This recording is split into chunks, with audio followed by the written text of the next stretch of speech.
من الأسباب الرئيسية الكره في مصر.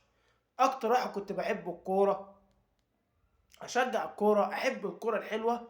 اللي خلّاني كرهت الكورة، تلاقي الكابتن أحمد شوبير على الراديو على الراديو الصبح الساعة 09:00 صباحًا، هتلاقيه بالليل الساعة 23:00.